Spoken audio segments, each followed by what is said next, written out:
to the Chenango Board of Education regular meeting, October 14th, 2021. Will you please stand for the pledge?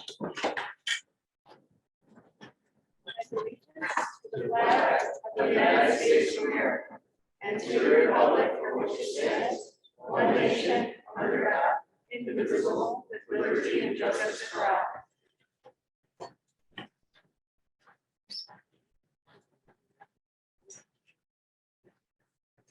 Karen, will you please conduct roll call? Amy O'Brien, Here. Mary Collins. Here. Michael Valla. Here. Aaron Lockwood is absent. And Christine Love. Here. We have a quorum. I call the meeting to order.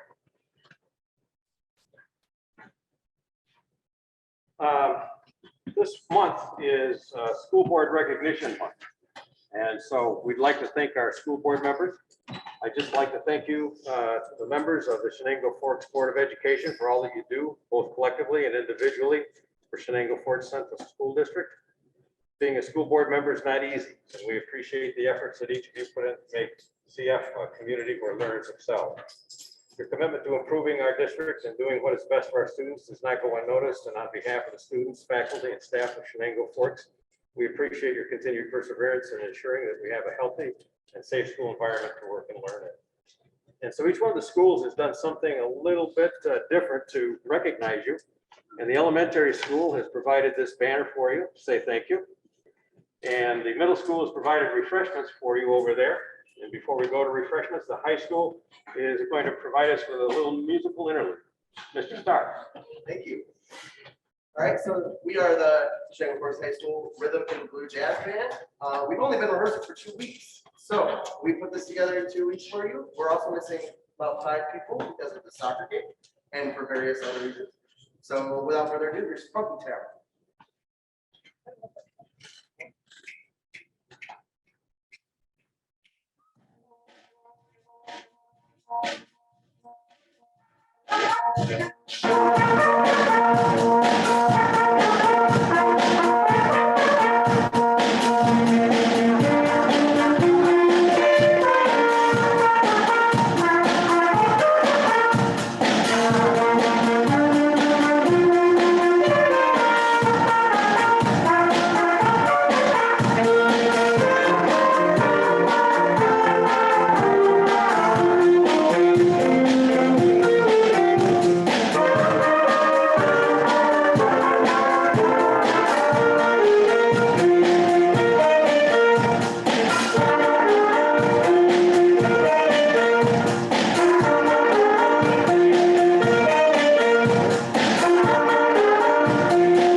For All-State Choir for Conference All-State in Rochester in December.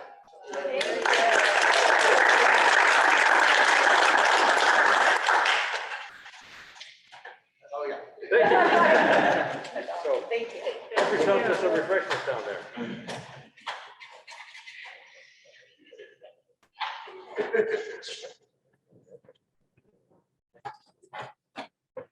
wanted to dance. They said no. Hey, That's like next week.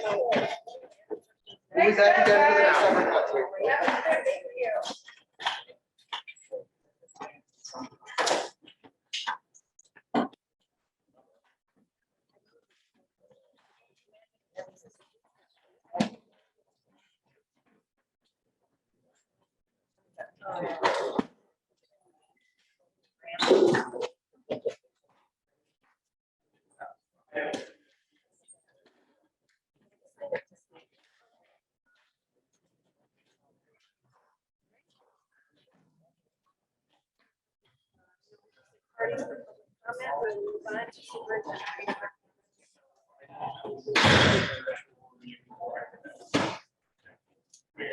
We have our Cyril presentation tonight of the audit, and Mr. Evan Cleveland is the, I believe, the head auditor for us this year, so I'll turn the floor over to you. Thank you very much, and with me is Leslie Spurgeon. Leslie's the audit partner, and I'm Evan Cleveland, senior audit manager. Turn it over to Leslie. Thank you very much for having us here tonight. Well, we have good news for you. Not that we ever have bad news, but it was a very good year for you all. We've given you an unmodified opinion on your financial statements, and that's the highest level of assurance that you can get on financial statement audit. And our report on internal control over financial reporting and compliance, we did have one issue. In the school lunch fund, you're only allowed to have about 3 months worth of excess cash. And you have more than that. So it's technically a finding, but it's kind of a good finding to have. And that's really because of the COVID and the higher reimbursable rates. There was a lot more revenue that came into the school lunch fund. So we're having this issue with a lot of our districts, most of our districts. I'd say most, let's say 80% of them have the same finding just based on the Yeah. reimbursement rates. Right. So what that means is that you just need to find a way to use up that excess money, which could be buying equipment or whatever you decide. So it's technically a finding, but as I said, it's not one that I can worry about. It's just something that you're looking to take care of, but it's a good problem to have. You got more money than the other way around.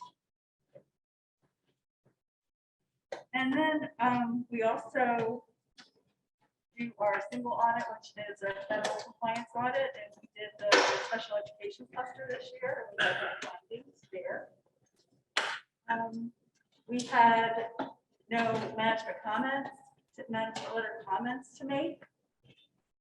And when we look at your cash receipts and disbursements, payroll cycle, if you see anything that is not in accordance with policy or is not reported properly, we report that, but we didn't have anything like that. Of course, they do use the CBO to do your accounting, and they do a really good job. So we don't have audit issues or audit findings, and it's really good report. In your packet, there is a communication letter. I'm not going to ask you to turn to it. And I'm working off the executive summary. I don't even think I said that. I'm sorry. It should be probably the first thing that you got. Looks like this. Oh, you have it all electronically? Looks like this, the front cover. It says it's executive summary. I have to get on my phone, my computer's on. Everybody find it? Yes, no?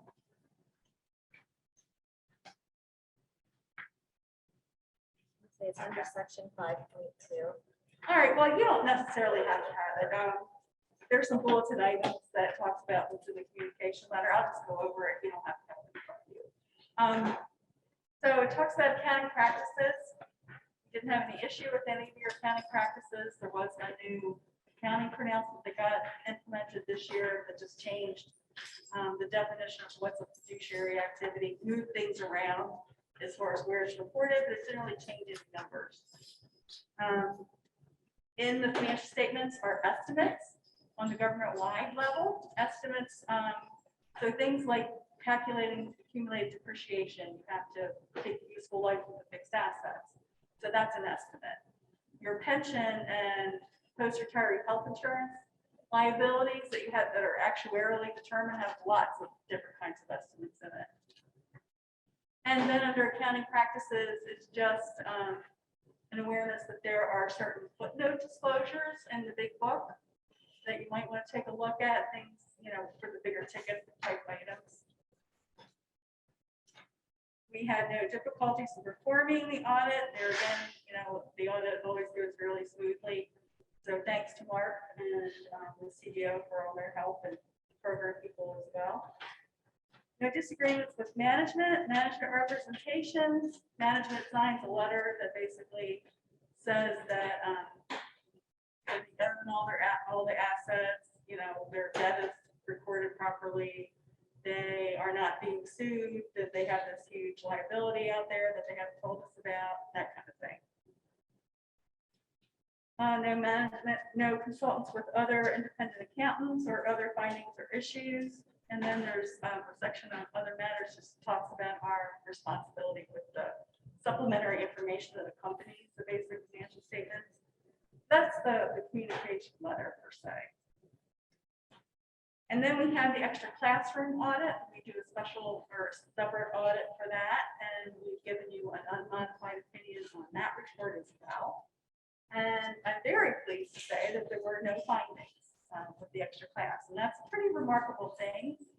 Doesn't happen very often because you have students and faculty advisors and, trying to get everybody to get the proper documentation, get deposits in timely and all that is something of a feat. So I think we should feel really good about that.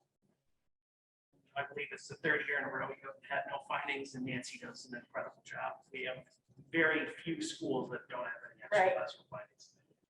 That's what's unusual. Most schools have findings.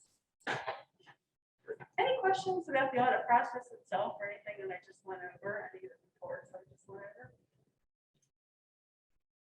Okay, thank you. Then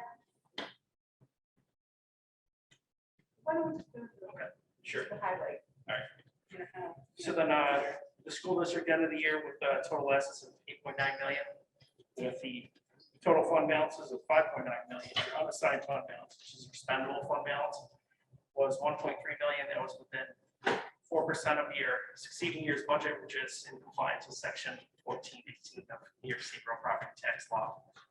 The school district ended the year with positive revenues over expenses of about $550,000 this year. Had a good year overall. Any questions on any of the numbers or the audit reports?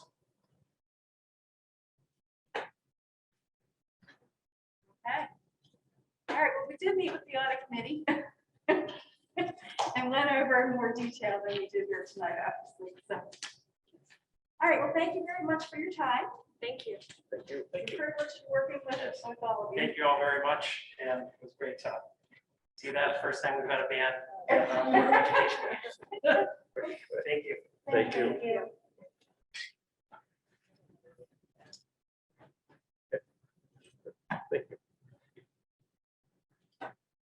Next, we have Bill Christensen, and Bill is really acting as our project manager for the project, and but he's also come to explain the Smith Group, whom we use in order to bring in contractors to work on our capital projects, and it's a new quirk in the law really that allows us to do that. So Bill's here to explain that, so we have a little better understanding of that.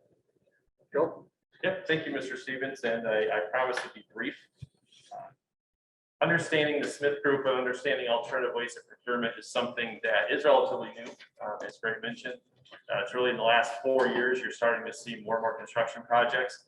Last year, in the tune of about $40 million across 7 different counties across New York State, not just here in Broome County, utilized a variety of both national and state contracts that could do construction. So specifically, Chenango Forks was one of the districts that utilized a national contract that was bid in New York State for the town of Greece, which is out near Rochester.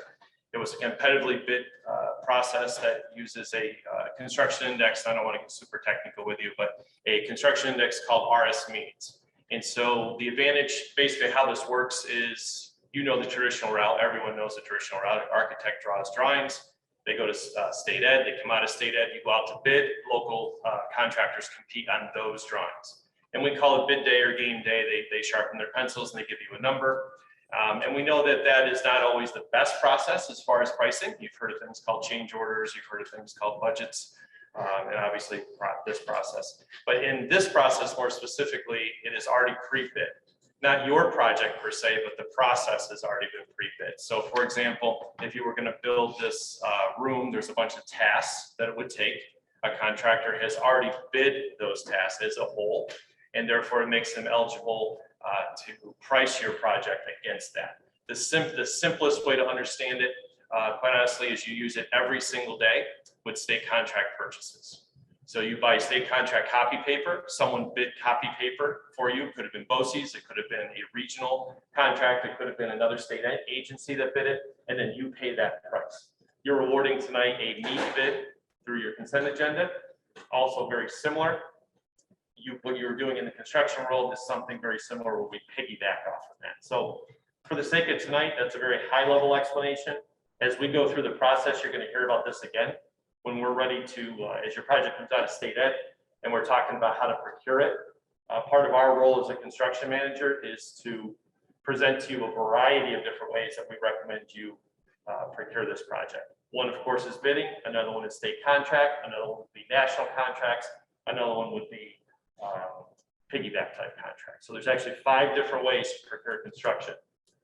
Up until about 4 years ago, there was really one way and one way only. And that's the process everybody used. So the Smith Group, just to be clear what the Smith Group is, they help coordinate those contracts. Their job is to go out and look for plumbing contracts, mechanical contracts, electrical contracts, site contracts, and general construction contracts. So all 5 trades that are covered under a law called the Wicks Law. They go out, they make a big list of them. And then when your project, we look at your project and say, you know, that might be a good roofing contract to use, or that might be a good mechanical contract, or that might be a good site contract to use. And then we do our due diligence to make sure that it was properly bid ahead of time. And then we price your project. So the checks and balances are built into this process. That's part of our role. That's part of the role of the third party administrator. All of these contracts have a third party that also reviews the contract. So you utilized it last summer, not this necessarily this summer. The summer before you used a roofing contract, which was a national contract. And then you used a general or what we call general construction or GC contract for some inside work. And then your tennis courts were off from a national contract. And your parking lots as well. I'm sorry, your parking lots were as well. So that's the extremely fast, less detailed, literally could spend hours going through this process. So any questions you have, or at least at this stage of it, I'd be happy to answer.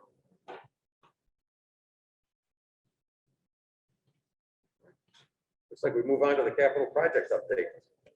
Okay, so I broke this into, we have 3 very significant things that are going on right now. I'm going to start with the easiest one, which is what's called your capital outlay project. You have a 100K project that you budget for just about every year. As far as I remember, Chenango has always had a 100K project.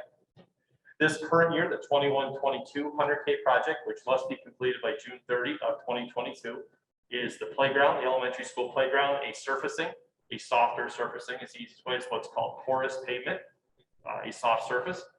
And you also have some interior doors that are being done. There's a couple other little small pieces to it, but that's your 100K project for this year. Where that states right now is that it's been approved by SED. It has the contractor, you are using a contract for that as well, one of the contracts I was just mentioning. And it is in what we call the submittal stage, which means the colors are being selected. The architect is working with the principal and with a team to finalize the colors. We give them a custom, or we give them, I should say, a standard list of colors. We facilitate that process with the contractor. And at this point in time, we see us starting in March with that portion of it. The other side to this is 4 interior doors. Those doors have been ordered. If you're even remotely familiar with supply chains right now. To give you an idea of what the construction industry is facing, is we're looking at a 26 to 28 week lead time on those doors. We are looking at different options, to speed that up. We do have that much time, but it gives you an idea of what we're all facing right now with the construction industry, trying to get things done. But those are also been selected and they are ordered. We'll keep working on this file. We only need 4 of them, so we will be looking at a lot of different options and suppliers. If we needed 104 of them, that's a different conversation. So we're trying to bump that time. So that's your 100K job. We see no problem with that finishing in June. We don't see any issues with that at all. The other one, as you might remember, we got some heavy rains back a couple months ago, and over by where the buses come down, I call it the culvert. It just basically completely washed out. Some cool pictures we have of a storage unit that was actually laying in culvert, and we brought a crane in and helped facilitate that to pull it out. That has been at this point just about fixed. I believe we have one more coat of pavement that is going to go on top of it. It's been widened a little bit. There's a guardrail that will go back into that space, but it's not necessarily a permanent fix. Water is water. What we know water does is we know what the damage is, of course, in our area, but it is a great improvement from what you had before. And so that should be finishing up here within, I would say if it's not done by this week, would be first part of next week. So part of that is funded through an insurance claim as well. So we did help facilitate the insurance company be involved. Our internal civil engineer was involved with the design, reviewing it, making sure that it met the standards of not just design, but with the insurance company as well. The key is to make sure that they're comfortable with the fix, and they are. But you have limits. We all have limits with insurance. Then the third one, which is of course the most important one right now, is your capital project itself. Where we stand tonight is we're in this tedious, what I call the tedious stage, where we're all hurry up and wait type of thing, where we're finishing, the architect is finishing the drawings right now. So the engineering, we're being told we're right on track for this first part of November to go into state ed. Once actually the letter of intent, because it is basically getting a new project number, the letter of intent was submitted today. So that just starts the process, but it gives state ed the basically the knowledge that a project is coming right behind it. So that should be going in that first part of November. The current wait time for state ed is between 4 and 8 weeks. I'm thinking this will grow just a little bit because of the complexity of the project, number one. Number two, the federal monies that are out there, you've probably heard a little bit about. There are a lot of projects on their way to state ed in the next 30 days. So I do think it might grow to 12 weeks. We have planned up to 16 weeks within our schedule, so we have a bit of a buffer. We're pretty comfortable with that. As soon as those plans go, just so you know a little bit about the nuts and bolts of what we're doing behind the scenes, we will start to, not me, thank goodness, but the competent people in the office will start reviewing the drawings, making sure that we'll do what's called a constructability review. We'll generate lists and lists of questions that we have for the architect, trying to head off any type of problems when we get to construction. You're never perfect at this, but it certainly reduces the amount of time that we're doing what's called RFIs, which is basically trying to get information back. We'll do that. At the same time, we will have it out for an estimate. We've been estimating along the way, but we will do a final estimate so we're comfortable with the numbers as before we even consider the procurement process. At the same time, an added step, at least in our office, our firm does, is we will start to identify all of the items that have lead times. So you have doors, you have HVACs, you have plumbing, you have different types of specialized equipment that goes into a pool. We'll start to identify them and start rattling cages, as we like to call it, to find out what's the lead time on some of those items. Is it going to impact our schedule because we're waiting on things? Rebar can be a challenge at times. There'll be a lot of rebar, obviously, in the pool. What does the schedules look like for contractors in our area for next summer? We start to ask a lot of these questions while we're waiting for state ed to actually review it. When it comes out of state ed, then that's where we really have to be prepared. All of us need to be prepared to move forward at that point in time. So while we're at state ed, we'll start to build a procurement plan. I anticipate you'll start to see us a whole lot more frequently, talking to you and probably your facilities committee as well about the different strategies that I think we're all looking at in the construction industry again next year, and basically make sure we have a kind of a consensus about the direction that we're moving in as far as how we're going to procure it. And then, of course, at the same time, especially in your transition as well with Mr. Burkhart, We will be looking at logistic plans, so the staff are fully up to speed on understanding on areas that are going to be impacted by construction. Because to think we're going to build something this large right in the middle of the school and it's not going to have any impacts is being a little naive. But we also need to be very transparent with everyone, the school board included, on what some of those impacts we anticipate need to be. So we'll start that process just as soon as it starts to go into SED and we can build it. And so you'll just start to receive regular updates from us. And of course, financially, behind the scenes, we're doing a lot of work with Mark. We'll do a lot of work with your staff. And of course, you'll get this report, how we get those reports as well. And I'm sure we'll be sharing them along the way. So that was fast for me. I got to follow auditors, which is thank you very much. That always makes me look good. So and congratulations on your audit. You know me, I'm a bean counter by heart, so very well done. But any questions you might have, though, at least at this point. So Bill, when are you thinking? I'm sure people, I mean, I'm sure you can't really give a date, but when are we kind of looking at groundbreaking? You'll be in the spring. I don't, I'm not trying to be vague with you, but there is some outside things, some electrical and some plumbing that needs to be addressed before we can even really get heavy into the inside of the building. And so Aaron Leach, who will be the actual on-site project manager that will run the job, will start building what we call the logistics plan, which will be the staging, roads that may be impacted, where equipment's going to be stored, safety plans, which is a big part of it. Once he has that piece of the puzzle, we'll probably be able to put a finger on around that time. Gotcha. You know, it's definitely, the goal is definitely in the spring. We're a little bit at the mercy of state ed. Right. There is another part to this, another piece to this puzzle to keep in mind that we shared with the facilities committee and shared one other time. As these plans go up, we'll be working with state ed on the aidability ratio for this project. We are adding square footage in the current design to the building, so there will be conversations with Sigrid, who is your project manager. I'll have those along with, we'll bring Mr. Burkhardt up to speed of this as we start to have these conversations with her to try to increase your aid level. But if you do remember back at the very beginning, we have planned to stay within what you promised voters all along. So that's not a concern. That's our baseline. We're only trying to improve your situation. And I'm confident that we'll have some good luck with that as we move forward. Why do we need to go to SED again? So SED, the first set of plans that were at SED versus this set of plans that will go to SED, it's a great question, are significantly different. And significantly meaning that we're not down on the ground like we were before. So the structural, we evaluated that. And really what it comes down to is if there's a significant structural change in what you're doing, or there's a significant even electrical change, SED is your building permit agency. That's who's issuing it. So the easiest way I explain it is if you're going to put an addition on your house and you submitted for a permit and they gave it to you, but then you only did, you moved the addition to the other side of the house, or you did something significantly different, they'd want to see it again. That's really what we're faced with here. Yeah. The other piece is the aid. I mean, the one part is certainly the permission. The other side is definitely the aid conversation. If we didn't go back to them, they would not be aiding about a third of what would be submitted. The other piece to this, the other reason, the third reason, is you had an aid reset, which I mentioned at an earlier meeting that occurred in June. So that improved your aidability by $3.5 million after we got involved and analyzed where you were. It was best to take this strategy financially as well. Thank you.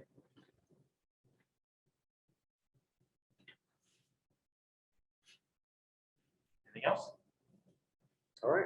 Thank All you. right. All right. Thank you. Thank you, Bill. Thanks, folks. Just a couple of quick things in addition. The need for occasional drivers, keeping you apprised of our situation with buses and transportation. And that's had an impact on a number of our athletic trips. One of the things that we think might be able to help us is for the smaller teams, if we could go back to having occasional drivers. It's something that we once had here, but my understanding is that it was ended. I'm not sure what the reasons were, but that it was ended. And I'm looking for Quaker Cent. I don't think we need a vote on that. I just need you to be aware of it to tell me it's okay. And what an occasional driver is would be, for example, a small field trip of 5, 6, 7 kids a small team, like a golf team or a tennis team perhaps, where a coach has gone through a series of steps and the state has said, okay, on occasion, you can drive. And so that individual would then be allowed to take one of the smaller school vehicles. They couldn't drive a bus. They couldn't even drive one of the large vans. It's got to be, I think it's like under a 12 passenger or thereabouts vehicle. And so they go through a special physical. They have their driving record analyzed. They go through elemental training, and then they're allowed to do that on occasion. They can't do it for every game, for example, but they could do it if the kind of thing that's happening now is we just don't have a bus for them. So if you would give permission to do that, we'd like to pursue that. That's, any questions on? No, go ahead, absolutely. No, that makes sense. Okay, good, thank you.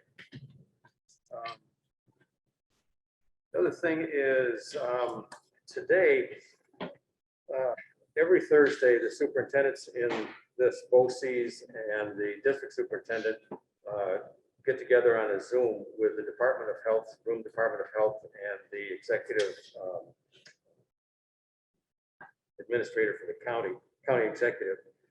And we talk about what's going on with the COVID front, and a number of things we talked about today. But one of those really was the issue that our numbers they started down for a couple of weeks, but they're going back up again. And they indicated that only 45% of those students between the ages of 12 and 15 have been vaccinated.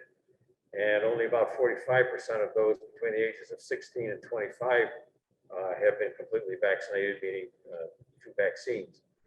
And in the past 7 days, 87% of the COVID cases have been school-age children.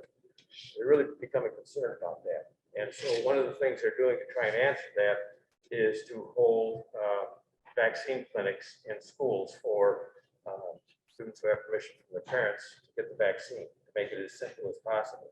A number of schools have been doing that, and I guess they've had pretty good success with it.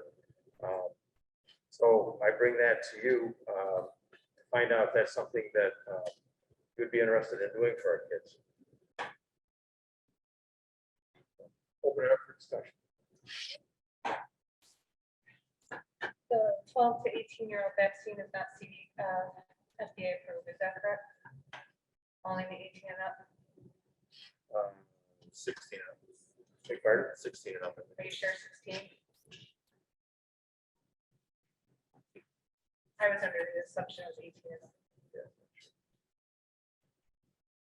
Do we know the answer to that? I'm guessing. I just, that's what I'm remembering.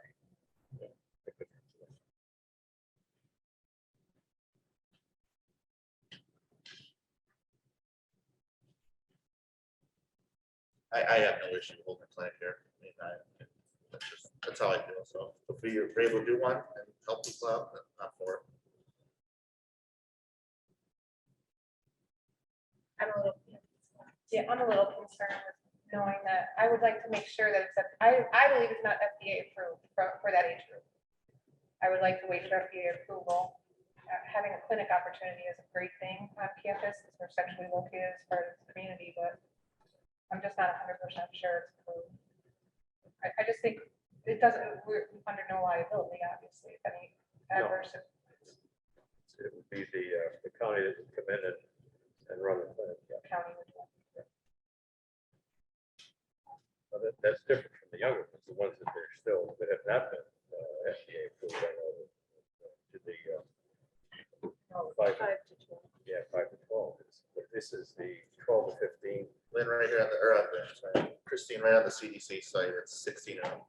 16 and up. Is FDA approved. 16. I can't get one. Sorry.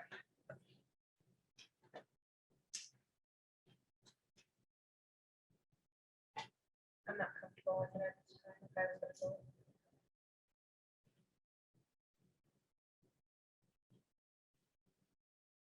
How soon would you have to know? They'll be continuing to do this, they just are looking for, they're becoming concerned with the number of kids that are becoming, Right. once they hit 87%, that's pretty significant. And their rationale is that these kids would the reason they're not vaccinated is because access, so that's why we would need to do it here. I think they just, if they could make it as easy as possible. And it would all be with parental approval. No shots without. Right. I'm wavering on that, so if it's okay with the board, I would suggest we table it until Lynn is here.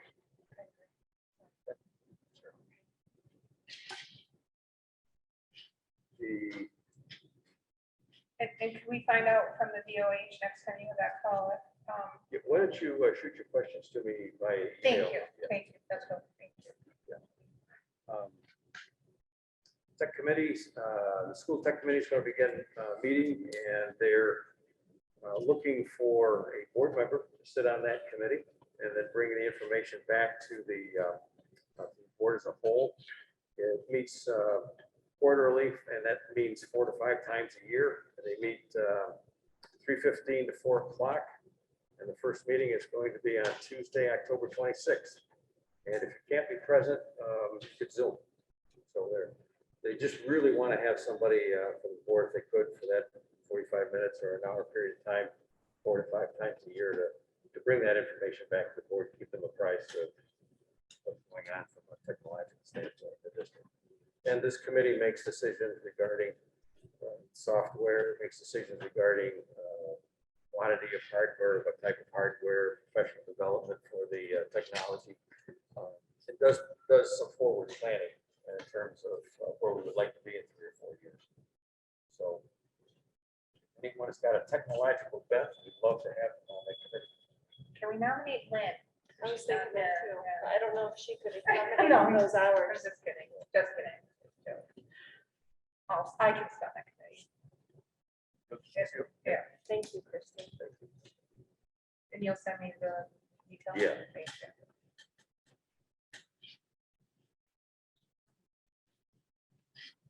Right, I think I have run my string. I'm done. All right, 2.2, principal report.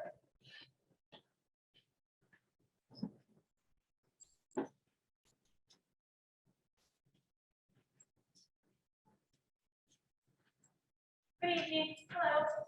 Hello. I'm staying in for Catherine. First off, just want to thank you, the Board of Education, for all your time and energy and everything you've done for our school and our community. And we want to give a little shout out to our art teacher, Sumalays, who coordinated this banner for you. So, banner, Sumalays' classroom. Couple other things going on at the elementary school.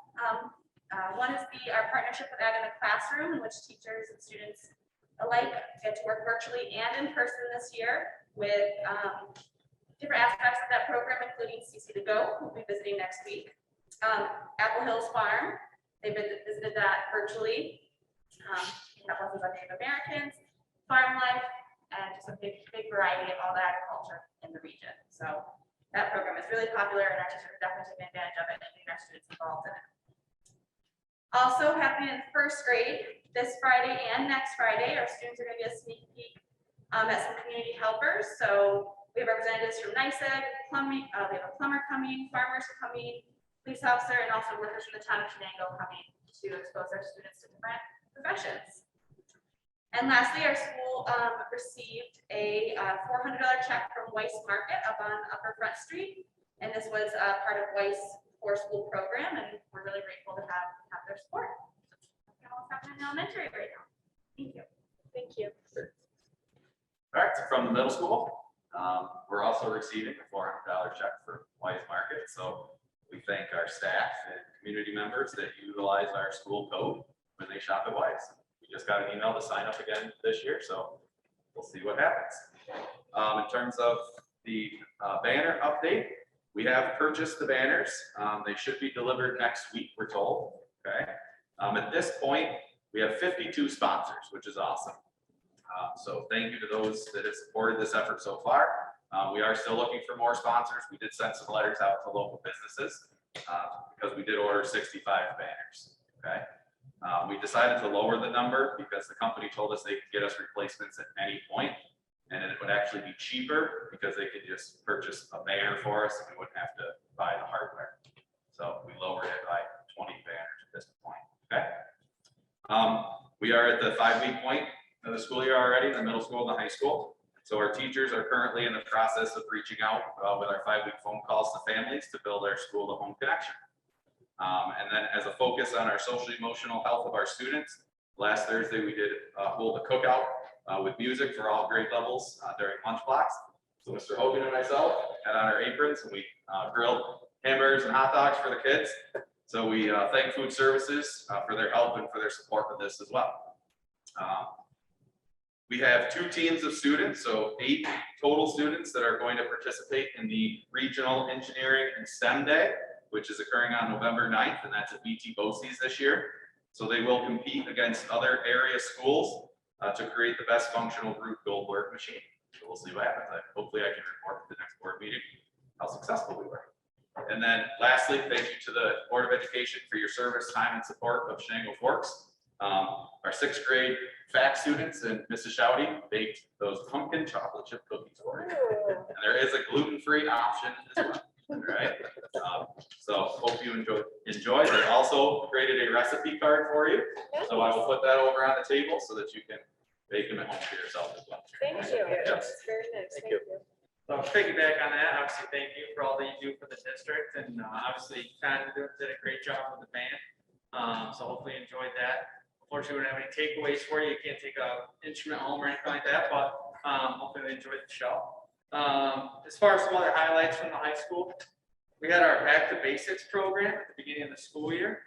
It was something that we decided as a site-based council, even back in the spring, that it was something that we needed to put in place, right? Because of the interrupted education system we've had over the last couple of years. And we wanted to reestablish our high standards and expectations that we have and always have had at Chenango Forks. So what that looked like is each grade level had a half-day program where they would cycle through sessions of interactive activities that would help really reestablish, again, those things that we expect, whether it be in technology, building expectations, similarly with, with the building expectation, but also the tech support and also the other academic and building supports that we had in place as well. It really helps set the tone at the beginning of the school year, and we're hoping to revisit these things consistently with our staff and with the students moving forward and beyond. We also had the PSAT was administered yesterday. We had a mix of 10th and 11th graders. We had 93 kids in total. We were talking about it. There's probably almost 2 years where kids weren't taking standardized tests or Regents exams, state exams. So we had a lot of kids just kind of chomping at the bit to get back at it.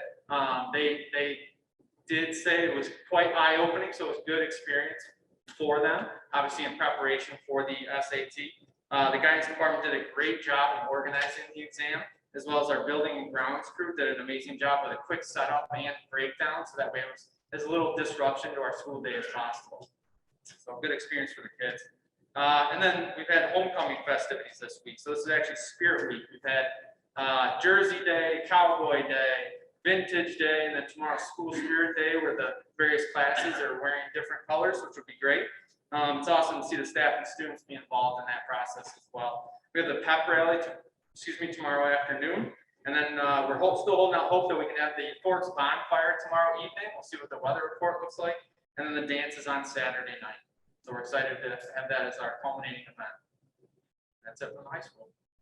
Thank you. Thank you.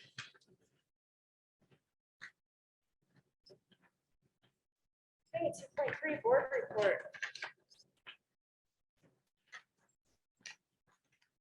First and foremost, we would like to take a moment to welcome Mr. Tom Burkhart. Tom has been a longtime employee of the Main Enville School District with extensive K-12 experience, is currently the high school principal, and most importantly, will lead us soon as our new superintendent of schools. Welcome, Tom. Thank you for having me.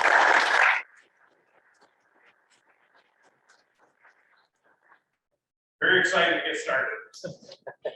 So am I.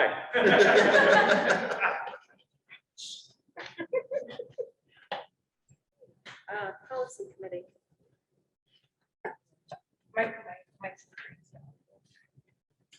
Well, the question was, did everybody read those proposals? And is there anything that you want to discuss that you don't agree with? Do you want to me a heads up on when I vote. Yes. Okay. We're all set then. Are you doing the review of legislative committee on behalf of Lynn? She didn't, Okay, I offered to pick up her notes. okay. All right, we will hold off until the next meeting to go over. Next meeting, I think is. Yeah, in a text spot, you could. What the advices. That's another possibility. The vote is Monday, by the way. So we're either going with what NISBA advises or. What's the or?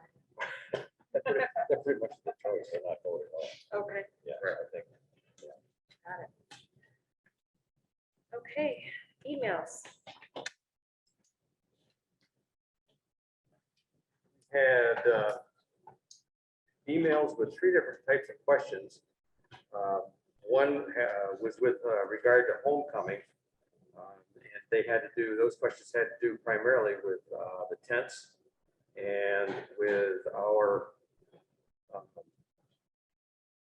having only Chenango Fork students attend the dance. And so I think it would be informative just to kind of run through the chronology. And I'm going to ask Steve to make sure that I'm honest and straight with this and don't have anything twisted. My understanding primarily is that there was a meeting that was held of the student government shortly after school began, and that the general student body of the high school was invited to attend, anyone that was interested. And I think they had maybe 30 kids that showed up for that. Yeah, just over 30 students showed up. Just over 30. So there was a number of kids, there were a number of kids, and the discussion centered obviously around planning the homecoming. And it is my understanding that homecoming planning has been a part of the student body's responsibility and privileges for some time. So this continued. A number of options were presented to them, one of which was that the school district would provide a tent, would lease a tent if the students were interested in that. And the students pretty clearly indicated they really had no interest in the tent. They were very, I think, appreciative of the offer, but felt that they wanted to have a dance under the stars, and that's what they were really looking to have. And the discussion and the consensus of those that were present was that that's what would happen. It would be under the stars in the location that they selected, and that it would be, the dance would be canceled if it was bad. And the weather is looking kind of iffy at this stage of the game. And so I believe it was Tuesday, the student government made the decision that they would have a vote of the entire student body to determine whether they wanted an alternative place, and that alternative place would be the cafeteria. The vote was held on Thursday, and it was pretty overwhelming that they chose to have it in the cafeteria. So that's where it's going to be. It's going to be outside if the weather is good. If rain is going to impose itself, then they will be inside. The other question was one of the having students, not allowing students from outside the district to be invited. And again, the students had that conversation that made the decision that it would be appropriate not to have students from outside, since that would be consistent with the reentry plan. So that's the position that has been taken. The other email had to do with critical race theory. And the question was, what is the school's stance on critical race theory? And I have to say, I don't believe that there has been much of a discussion about that in this particular district. Since I've been here, almost 4 months that I've been here, that's not been a topic of discussion at all. Now, that's not to say that it's not going to be in the future, but at this stage of the game, I don't believe there's a position that the district or the board has taken on it. And then there was a question relative to quarantining. And I suspect that that question has to do with the fact that we've had, over the course of 5 weeks we've been in school, a number of classes that have been quarantined. And I think we have concerns about that too, in the sense that we want to make sure we're doing things properly. We're following the rules that, and the guidance that we've been given by the state. And to that end, we want to make sure of that. So we have been in touch with Department of Health for Broome County, and we have requested a Zoom meeting with them to review what our procedures are and to see if they are in line or not with what the county would be recommending that we do. We have been working closely with the county, so they have an awareness of what we have, the decisions that we've made and why we have made them.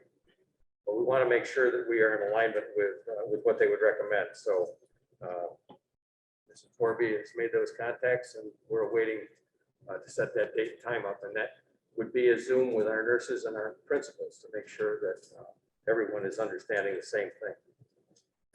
So those are the questions that came up last month. Thank you for addressing those emails.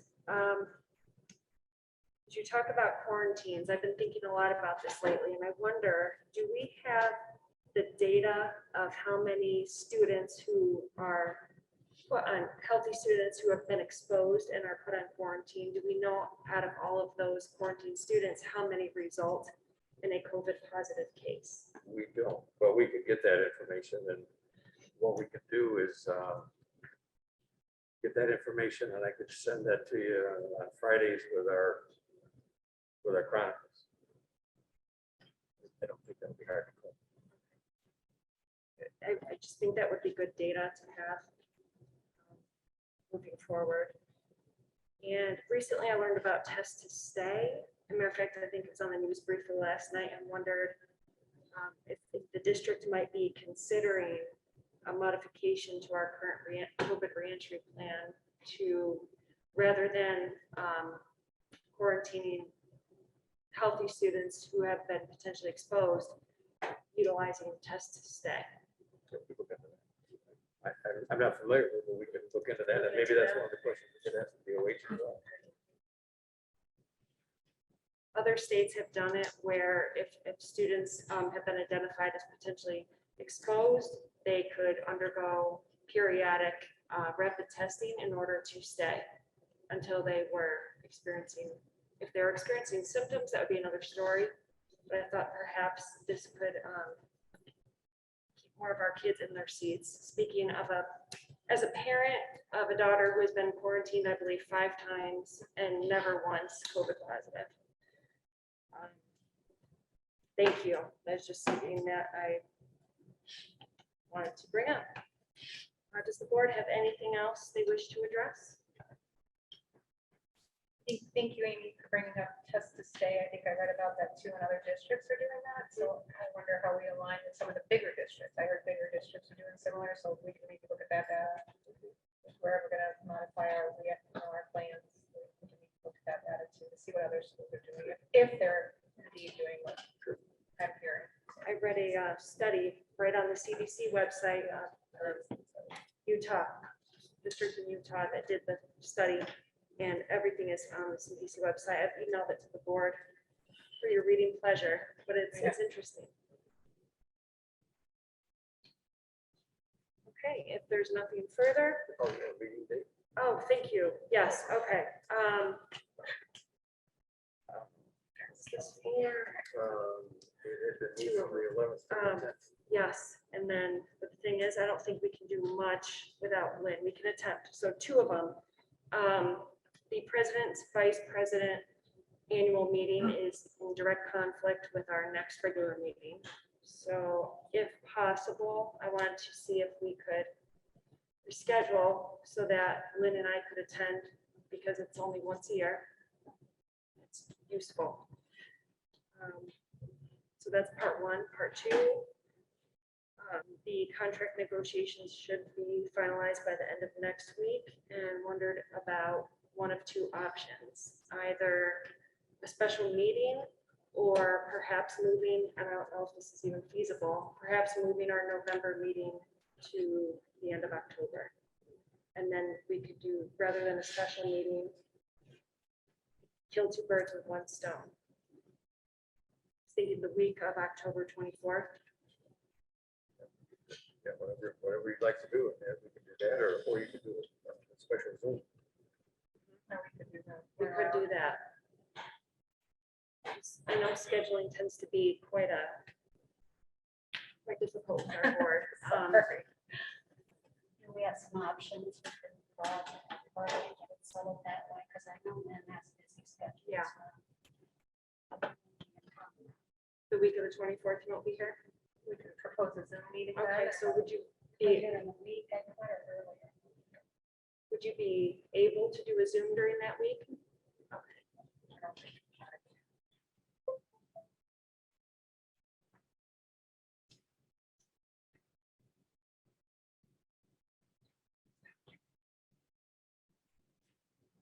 No pressure here to get my calendar up and running, none whatsoever. But we can choose, we can keep moving. Okay. Let's just come up with some dates, potential dates, and it's hard to put anything in stone without Lynn anyways. So Okay. we can just via email. I just want you guys to start thinking about it. Okay, new business. Upon recommendation of the superintendent, a motion to approve 3.1 through 3.10. Motion, please. Thank you, Christine. I'll second. Mary, motion, I'm Christine will sorry. second. Sorry. Thank She you, sounds like- Mary. Thank you, Christine. Discussion.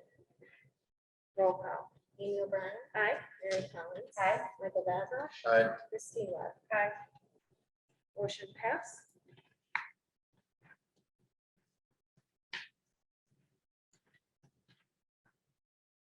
Four point one, upon recommendation of the superintendent, a motion to adopt the monthly schedule of current policies to be reviewed during the 2021-2022 school year as attached. Thank you, Mary. I'll go ahead and second. Thank you, Christine. Discussion. I want to thank Gray for doing this. He's putting together our policies so that we can be on a 3-year rotation for all of our policies. Four, hopefully. And I think it's really nice to have an opportunity as a policy committee member to go through them more frequently and bringing them to you guys. So I'm excited about the opportunity for those. Thank you. Roll call. Amy O'Brien. Aye. Mary Collins. Aye. Michael Vavra. Aye. Christine Webb. Motion passed. 4.2.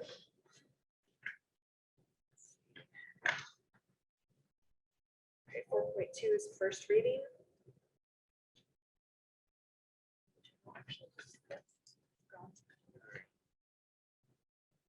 And 4.3 is also a first reading.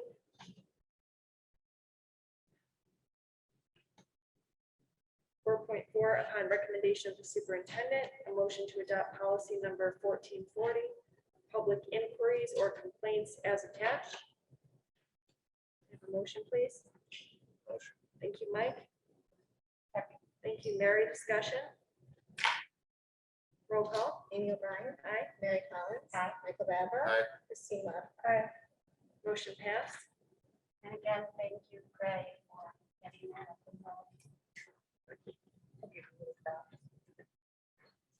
4.5, upon recommendation of the superintendent, a motion to adopt policy number 3230E, organizational chart as attached.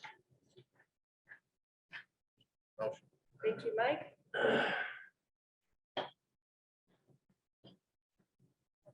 Thank you, Mary. Discussion. Ray, should that be seen a little bit more often, that specific organizational chart, maybe an annual review of it? It wouldn't hurt, yeah, Maybe we can just. kind of, informally, I don't really have to readopt it, but just Okay, take I a was look just at it. wondering. Okay. Maybe that can If put on a there's any short change. list. Yeah. Thank you.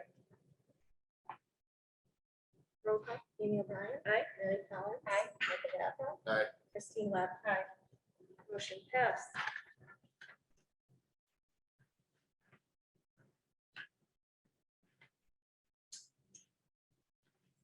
Upon recommendation, the superintendent, a motion to approve 5.1 through 5.12. Motion. Thank you, Mike.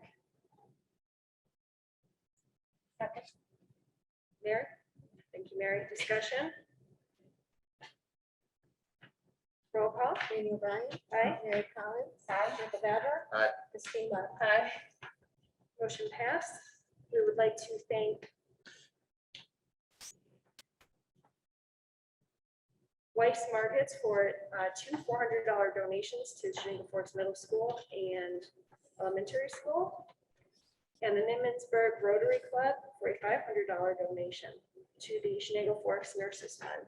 Thank you. 6.1, upon recommendation of the superintendent, a motion to approve the Board of Education minutes from the regular board meeting of July 27th, 2021, special Board of Education meeting of August 26th, 2021, the regular meeting September 9th, 2021, and a special meeting on September 28th, 2021 is attached. Thank you, Christine. Thank you, Mary. Discussion? Roll call. Amy O'Brien. Aye. Mary Collins. Aye. Michael Barbara. Aye. Christine Love. Motion passed. 7.1, a motion for consideration of executive session to discuss personnel and financial matters. Motion. Thank you, Mike. Thank you, Christine. Discussion? Roll call. Amy O'Brien. Aye. Mary Collins. Aye. Michael Barbara. Aye. Christine Love. Aye. Motion passed. Will there be any action taken in open session? There might be. Okay, there may or may not be action taken in open session. If you wish to say, we will be back. Thank you. Provide remuneration for the reimbursement for the legal fees of Amy and Mary. I think you do, yeah.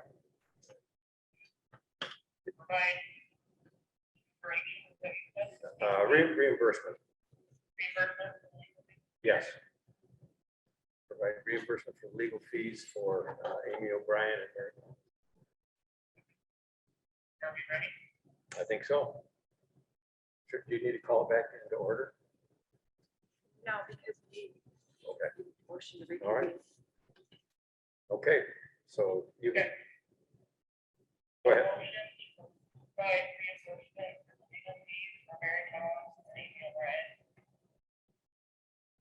Motion. We have a motion. We have a second.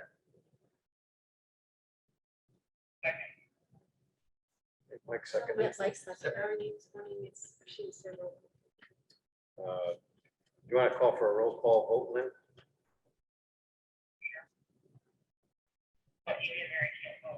Well, you still have to call her names. Yeah, I think they still want to, on the record, school did vote. Okay, Amy O'Brien. Abstain. Any discussion? No. I'm just echoing what you're saying, just to make sure everybody hears. Okay, Amy O'Brien. Abstain. Mary Collins. Michael Barbara. Aye. Lynn Lockwood. Aye. Christine Love. Lynn, could you just indicate that the motion is passed?